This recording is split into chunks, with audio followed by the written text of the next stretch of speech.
My guests today are director-actor Derek Magyar, actress Marceline Hugot, and actor Dylan McTee, and their very powerful short film, River of Grass. Now, Derek Magyar's directorial debut was the feature film Flying Lessons, which starred Academy Award nominee Hal Holbrook and Academy Award winner Christine Lathi. Now, he has also starred in such films as Boy Culture, Train, and No One Lives, alongside the hit TV shows CSI, Criminal Minds, even Star Trek, and The Watchmen. And actress Marceline Hugot has starred in Julie and Julia, United 93, and Tu Wong Fu, Thanks for Everything, Julie Newmar, and Woody Allen's Alice. And her first film experience, which she still holds dear to her heart, is the hit movie Working Girl. And her television appearances include Black Mirror and Ozark, even Better Call Saul and the marvelous Mrs. Maisel, and 30 Rock, to name a few. And we also have actor Dylan McTee, who quickly gained attention for his compelling portrayal of the charismatic predator Nate Griffin in the MTV series Sweet Vicious. And Dylan has since starred in a range of critically acclaimed indie films, including IFC's The Wind and the Midnighters, and his television work includes a notable recurring role in the CW's Roswell, New Mexico, and he was the lead actor in the film Wrong Turn. So, ladies and gentlemen, let's welcome Derek Magyar, Marceline Hugot, and Dylan McTee to the show. Welcome, everyone. Thanks for having us. Nice to be Thank you for here. having us. You're very welcome. And Derek, I want to kick this off. What is River of Grass about? Of course, I've had the opportunity to see this amazing film. And where did the idea come from for this powerful thriller of a short film? The story is about a young man who returns home from Vietnam in 1969 and has to reintegrate with his family and figure out how he's going to cope with pretty severe PTSD. And it's about family and the kind of inner workings and the challenges of having a large family, and also finding your place within that, and really about Larry's kind of what his life is going to be like now that he's home, and how he's going to kind of figure out his sense of identity while dealing with this trauma from what he saw and what he experienced overseas. Well, Marceline, let me ask you this, because what intrigued you about this film and your character as the mother? Pillar of strength. I think that's the first part that attracted me. That as chaos and things spiral in various directions, invariably in a family there is a rock that either gets chipped away and falls apart or stays solidly on the ground. And in this particular short, but then in also the developing into a larger film, um, actually, what attracted me is that there's a combination of all the subtleties of what can happen when you hold on too tight, and then when you hold on to the right things that keep you strong. And so that was actually really the true attraction to me to the piece, because I liked the idea that if you look at me and you come to me, you will find home and solidity, and then things slip and slide from there. And that's the very thing that I noticed about your character, is that you were the cement within this whole storyline, because your acting in this was so amazing. Even though your dialogue was not a lot, it was what you said, how you said it, and then the look or the demeanor that you would project from that dialogue made your part powerful. That's very kind words, but that's the goal, man, right? Thank you for that. You're very well. And Dylan, what drew you to the part of Larry, the lead character? Oh gosh. I think first of all, I was just really interested in the world of inhabiting someone who's come back from Vietnam, what that might be like, what specifically happened over there, and how do you reconcile with such loss and trauma, and I know that you have to lean on family and friends when something bad happens. Um, and the drama in this was really enticing to me because he doesn't necessarily have um, such a. I mean, there is the mom, there's the brothers, but he's just feeling so isolated. Even I just was so attracted to this idea that even when you come home, you're still carrying the burden of what you've left. Um, and yeah, once again, Larry doesn't speak too often, but the weight of that, I was really curious about holding. Yeah, and you did it too because I noticed that Larry came home with a lot of emotional baggage from serving Yeah, overseas, but part of him seemed he was struggling to be home, but on the yeah. other hand, he wasn't in the mood to take crap from his brother Robert either. Well, Robert's incredibly triggering. Robert is not one to just be nice to his brother. There's a lot of resentment there. There's a lot of unspoken stuff. I mean, this is a small part of a very large story that would be really exciting to explore. Obviously, if there were a feature or whatnot. But the father who passed away, there's tension there. Robert sees Larry as sort of like the golden child, and um, in many ways, I think Robert should have been the one to go to war, and Larry should have stayed. And there's just a lot of tension between them. And so when you get them in a room together, it's always really interesting to see what happens. Yeah, you both of you bring something up, and when I watched this film, I went back, had to watch it 3 times because I want to make sure that I didn't miss anything. Okay. But Well, one of the things that I really want, I know you mentioned, with a larger picture of possibly like a feature. When I looked at this film as a whole, and I'm looking at every single character, my insides were just begging for a streaming series because I'm like, this same. could be Yellowstone in the Everglades with Yep. drug dealers and bad guys and alligators and pythons and airboats. What else could you ask for? To me, it's a hit in the making. Yeah, it I was want a to get that television tattooed on my series. back. Alligators, airboats. Sorry, Derek. What were you Uh, saying? it was a television series, so we did do that, and we in working with a couple of producers, we were told to try to see what it would look like as a feature. And so we then were asked to write on spec a feature, and we wrote the feature on spec, and everybody was really excited about the feature. So it was going to be exactly what you said, a streaming series, but now it's going to be a feature film. Well, here's what I loved about this. Not only did I love the story, but every character is bringing something very deep and something very hidden. I literally, because one of the things that I love is I always want to know the backstories of the characters. And see, Dylan, you alluded to the fact that Larry doesn't really say a whole lot, but your acting in this was stellar. From just the look in your eyes, from it's almost like, of course, there's some of those scenes where you're nothing but a boiling pot with a lid on it that eventually the lid gets blown off.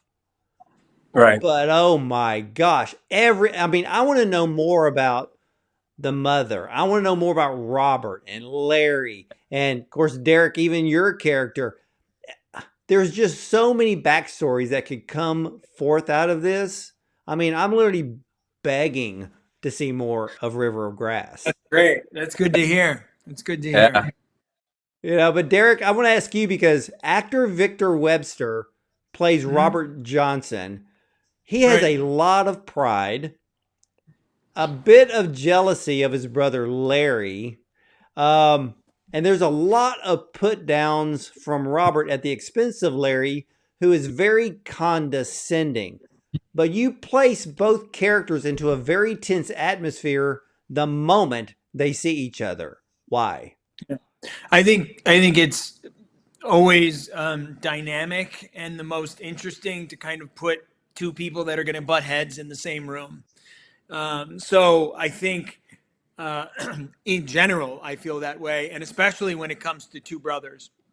There, there's such a dramatic age difference between the two of them, and they both had a very different experience growing up, and that has built a lot of resentment up, especially in Robert, because Robert feels like he was sort of shafted, for lack of a better word, and that Larry was the kind of golden boy who couldn't do any wrong. Right. And he still harbors that resentment. And he sees a lot of his father in Larry. And that brings up a lot of trauma for Robert because Robert had a very difficult relationship with his father. And this is, again, all backstory. And I'm kind of filling you in on certain things that will get explored in the feature. But look, sibling rivalry is just there. So on just the short film level, it works for me just because brothers bicker, and brothers fight, and there's turmoil and tension, even though there's love, because at the end of the short, Robert saves Larry's life. And I don't think he was going to let him die, but he chose to activate and save his brother. And that Right. means something. That says something. Yeah. So, the love is in there. It's just really repressed. Now, for you, with your character as being the other brother, um, Yes. on a bigger scope of things, are you going to be the one that starts becoming the balance between the two? So I'm actually not in the feature. My character's been cut, and I think it really worked well for the feature because you've got a lot of characters, and it's really important that the main characters have a fully evolved arc. And a lot of the things that I was sort of interested in giving to William made sense to kind of parse out to the rest of the members of the family. And I think it's made it a lot more interesting. So while yes, he was going to be kind of more of that balance, and there are a lot of things that he was dealing with in terms of identity and who he is and sexuality and all these, it just kind of made a lot more sense to let that character go as we moved into the feature world and kind of give those things to the rest of the family. And it actually has worked out really well. Well, one of the powerful scenes was the dinner table. And Totally. Marceline, the look on your face when Larry got up from the table, I mean, there was a boiling pot of trouble on the horizon. So for you, and since we're already alluding to the feature, how far do you want to take your character into this whole story? How far do you mean? How far should the character go in Yeah, terms that of this? yeah, exactly. How far should this character Because go? Because you're the I'll go rock. wherever the I'll go wherever the writers and the directors want that character to go. So, but I think, like a true mother, she will go to the end of the earth. So there's no real cap to where she will go, and I think she profoundly cares about both of them in a strange way until until it becomes clearer that Larry is really in a vulnerable place. I think she's more worried about the older son, actually, and trying to keep him in line. And he's the hard one to keep in line because Larry's like my husband. I know this kind of boy. I know this kind of man. I was married to him. But this other one, this fighting up against authority and all of that is the challenge.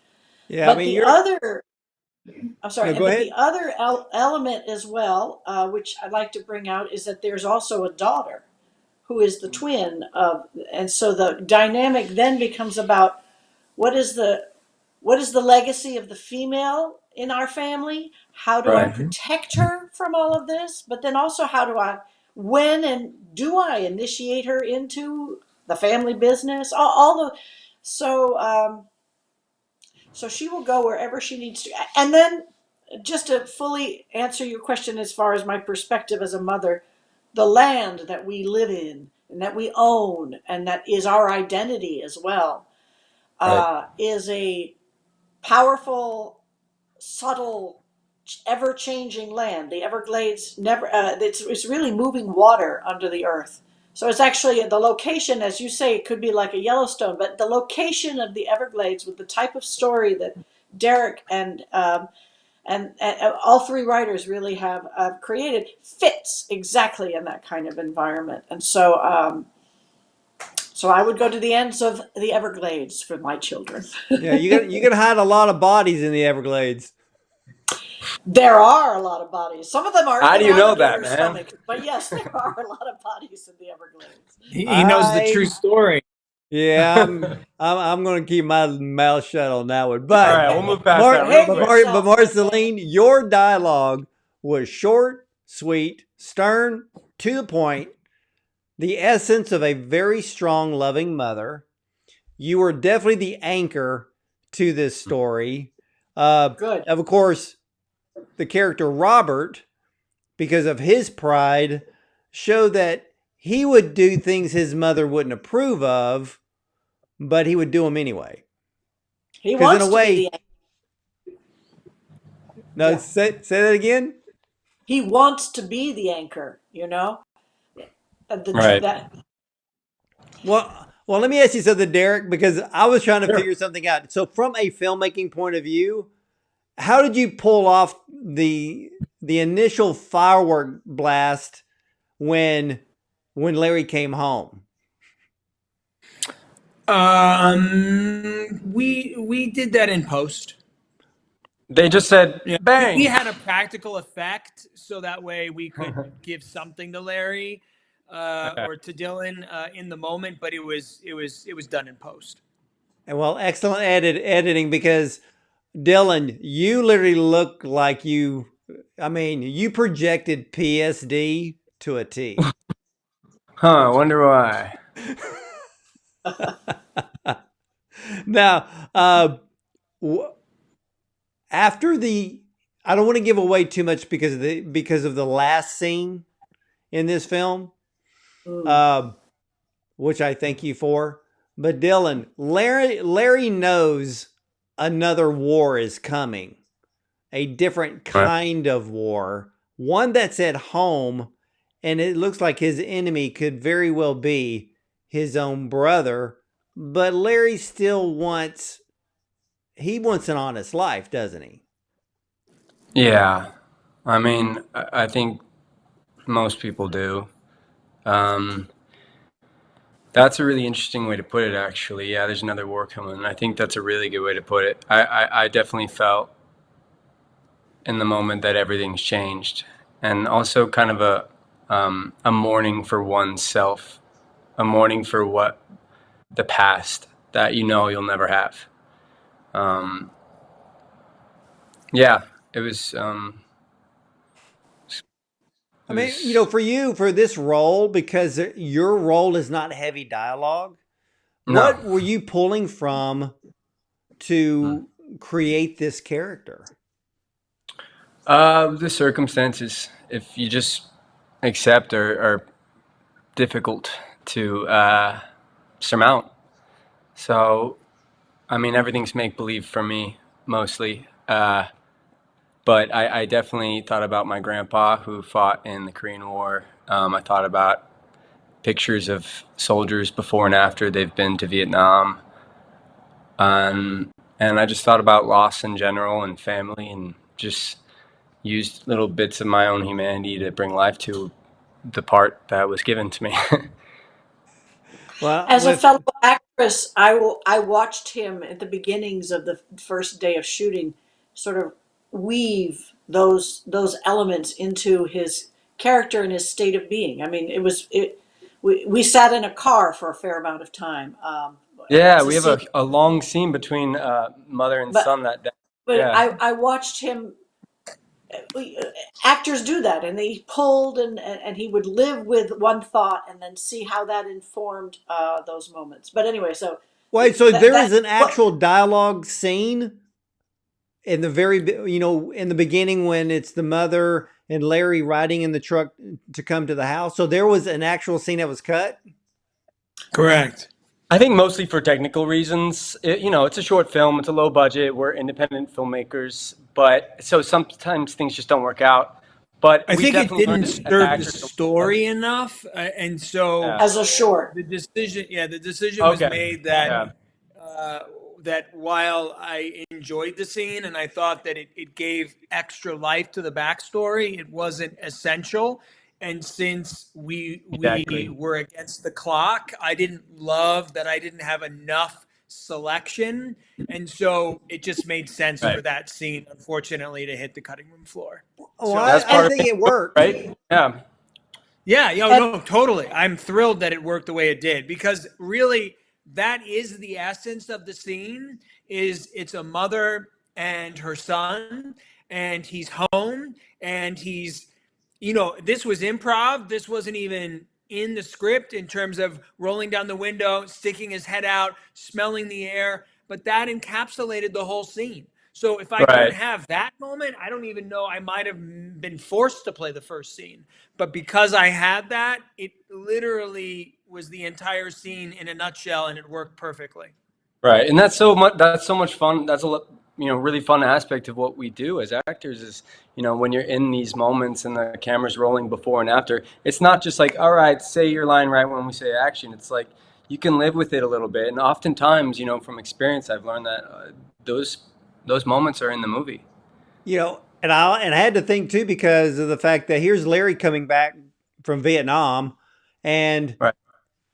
and of all places to come home to is the Everglades because the weather's the same. Oh, I you didn't even think you about And I that. was you I was are like, onto man, something that would there. kind of suck. I mean, here you are coming back from Vietnam and you're coming home to humid, wet, hot. I'm like, gee, you just can't escape Mosquitoes. it. I mean, at least you could have done it in Colorado in the mountains. Man, I wish I had you there as my acting coach. That's hilarious. That's I funny. would have thought about that. That's so good. I was sweating underneath that uniform. I'm not gonna lie, a lot. Yeah. I bet. Well, how many days did it take you to film the short? 4. For Yeah, that's Yeah. pretty average. Kind of like a year, right? Yeah. It was like we took We a got it long done break. quick. Yeah, yeah.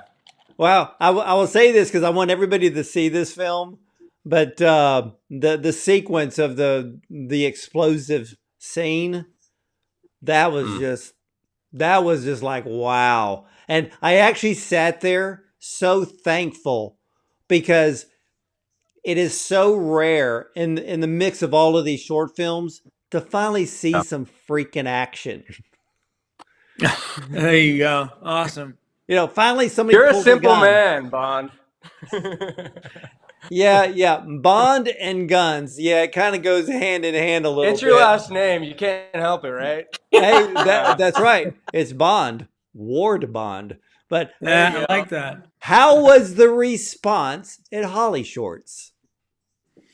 I think it's been really positive. We're sort of still seeing how it tracked from last night, but I can tell you that I've received a bunch of messages on social media from people I don't know who were really moved by the story and thought it was the best film in last night's sequence of action films. And, that's extremely humbling and flattering and amazing. So I just, hope that people feel something. And if they do, then we've succeeded.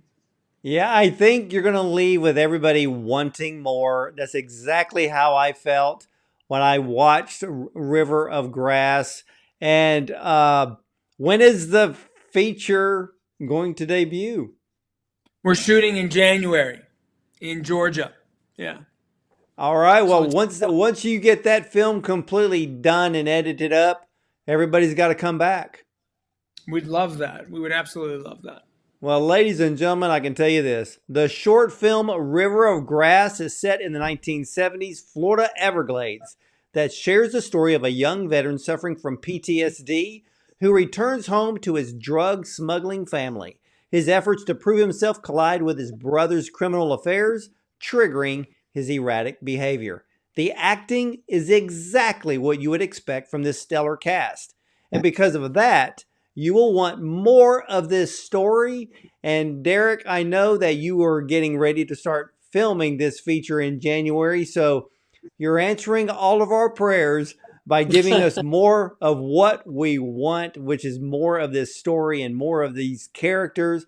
I know, and I will shout it from the rooftops, that this is going to be an incoming big hit of a movie because I can't wait to see it. But I want to thank you, Derek and Marceline and Dylan, for coming on to the show and talking about this. Thank you, Mr. Bond. You're We very really appreciate welcome. it. You're awesome. Yeah, Well, that was great.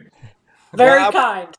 I appreciate that. And as for all three of you are welcome back with whatever upcoming new projects that you have and complete and want to talk about. So you have an open invitation here to Bond on Cinema. And again, ladies and gentlemen, when you have the opportunity, because it's in the midst of its festival run, River of Grass, and when you get the opportunity to finally see it, you're going to be like me. You're going to be begging for more. So with that, ladies and gentlemen, I want to thank you for watching. So I'll either see you at the movies or from the red carpet.